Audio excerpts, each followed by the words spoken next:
महिलांसाठी निघालेल्या भाजपच्या मोर्चात एक सामान्य महिला मंत्री गिरीश महाजन यांच्यावर चांगलीच संतापली। भाजपच्या आंदोलनामुळे मुंबईकरांना वाहतूक कोंडीचा मोठा फटका बसला।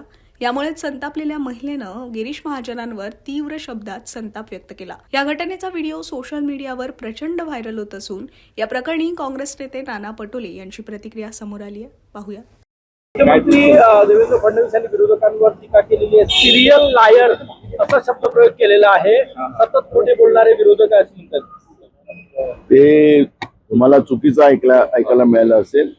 भाजप आणि मुख्यमंत्री आणि प्रधानमंत्री हे स्वतःच सिरियल लायर आहेत आणि त्याच्यामुळे अशा वक्तव्यावर आम्ही प्रतिक्रिया द्यावी असं मला वाटत नाही। खोटं बोलण्याला हे लागतं। महिला बिलाच्या बद्दलचं ज्या पद्धतीनं लोकांना भ्रमित करण्याचं काम ते करतात आहे। 2023 मध्ये 21 सप्टेंबर 2023 ला महिला बिल पारित झालेलं आहे, राष्ट्रपतीची सही झालेली आहे, त्याचं नोटिफिकेशन निघालेलं आहे। 2024 मध्ये तुम्हाला लागू करायला कोणी थांबवलं होतं? आज 181 महिला सभागृहात आपल्याला पाहायला मिळाले असते। यांनी सांगितलं की आम्ही जातीनिहाय जनगणना करू। आता ते म्हणतात की आम्ही घराचे पहिले गणना करतोय। तुमच्याजवळ सगळं रेकॉर्ड आहे, घर किती आहेत, महानगरपालिकेकडे आहे, ग्रामपंचायतीकडे आहे, नगरपंचायत नगरपालिकाकडे आहे। पण खोटं कोण बोलताय? बहुजनावर सातत्यानं अन्याय करणारी जी मानसिकता होती ती आज सत्तेमध्ये आहे आणि ही सत्तेतली मानसिकता बहुजनांकडून त्याच्या तोंडातला घास हिसकण्याचा प्रयत्न करतात आहेत आणि म्हणून स्वतःच ते खोटं बोलतात आणि म्हणून ह्या खोट्या बोलणाऱ्या लोकांना आता जनतेने ओळखून घेतलेलं आहे आणि भाजप पासून लोक कंटाळलेली आहेत। अशी परिस्थिती आज आहे। काल गिरीश महाजनांसंदर्भातला एक व्हिडिओ प्रचंड व्हायरल झालेला आहे। तो काँग्रेसनेही ट्विट केलेला आहे, वेगवेगळ्या पेजेसवर टाकलाय। काय कसं पाहतो? हे सत्तेचा जो माज असतो ना, त्या माजाचा हा परिणाम आहे। आमची सत्ता आहे आणि या सत्तेचं त्या पद्धतीनं दुरुपयोग जनतेला त्रास देण्यासाठी केला जातो। त्याचं एक सर्वात मोठं उदाहरण काल फडणवीसांच्या मंत्रिमंडळातल्या एका मंत्र्याच्या दृष्टिकोनातून पाहिलं आणि सामान्य लोकांनी त्याच्यावर कसं ट्रोल केलं आणि जी महिला एकीकडे महिला आरक्षणाचं सांगत होती, महिलाच त्यांना शिवा घालत होती। अशा पद्धतीचं चित्र आपण पाहतोय। महाराष्ट्राच्या इतिहासात या पद्धतीची पहिली घटना आहे की मंत्र्याला इतक्या शिवा खावा लागल्या एका महिलांच्या। तोडसाम जे आमदार आहे यवतमाळ जिल्ह्यातले, त्यांनी म्हटलं की यवतमाळमध्ये आदिवासी मुली बेपत्ता होण्याचा जो आरोप केलाय भाजप हे खोटा आहे, असं काही नाही। भाजप जिल्हाध्यक्षांचा दावा त्यांनी खोटा ठरवला।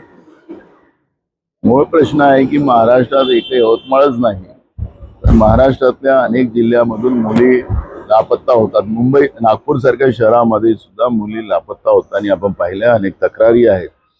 इथं राज्याचे गृहमंत्री आणि मुख्यमंत्री राहतात आणि म्हणून अशा या परिस्थितीत महाराष्ट्रामध्ये ज्या पद्धतीचा आकडा मागच्या काळातही आला होता की हजारो महिला बेपत्ता आहेत, हजारो मुली बेपत्ता आहेत। पण सरकार हे ताप्ती आहे। या अर्थानं मुलगी असो की महिला असो, या महाराष्ट्रामध्ये तिचा सन्मान झाला पाहिजे। पण आज महाराष्ट्रामध्ये जी भाजपची सरकार आहे या भाजपच्या सरकारकडून महिलांचा सातत्यानं अपमान होताना आपण पाहतोय आणि ही वस्तुस्थिती आहे की यवतमाळच नाही तर संपूर्ण महाराष्ट्रामध्ये मुली आणि महिला लापत्ता होताना आपण पाहतोय।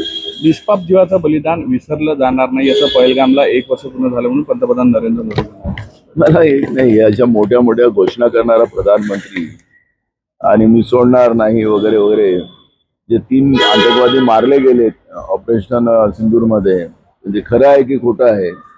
आपण आज जागतिक पातळीवर असं पाहिलं चित्र की इराण, इस्रायल आणि अमेरिकेच्या युद्धामध्ये ज्या देशाला काँग्रेसच्या काळामध्ये पाकिस्तानला आतंकवादी राष्ट्र म्हणून घोषित केलं होतं, हे आता पाकिस्तान या युद्धामध्ये समझोत्याची भूमिका करून शांतीदूत म्हणून पुढे चाललेले आहेत आणि आपले स्वयंभू विश्वगुरु ओजीजी आणि महिलांचा अपमान करताना आपण निवडणुकीच्या प्रचारात पाहतोय। हे दुर्भाग्य आहे की अशा पद्धतीचा प्रधानमंत्री आपल्या देशामध्ये जो झालेला आहे, त्या प्रधानमंत्र्यांनी या भारताचीच मान खाली घालवली आहे असं चित्र आपण पाहतोय। एनडीएकडे 2/3 बहुमत नाही असं विरोधक म्हणतात। त्यांचा चेहरा समोर आल्याचं फडणवीसांनी म्हटलेलं आहे आणि 1 कोटी महिलांच्या सह्या राहुल गांधीच्या तोंडावर माराव्या लागतील असंही फडणवीस म्हणाले. हे सत्तेचा माज जो आहे ना तो माज आहे. यांना ना लोकशाही मान्य आहे, यांना ना संविधान मान्य आहे. आणि आम्हीच आता अमरपट्टा घेऊन आलेलो आहोत. ही भावना आता फडणवीसांच्या आणि भाजपच्या डोक्यात आलेली आहे. त्यामुळे गर्व आहे आणि ह्या गर्वाचं घर खाली जनता करेल अशा पद्धतीचं चित्र आपण पाहतो.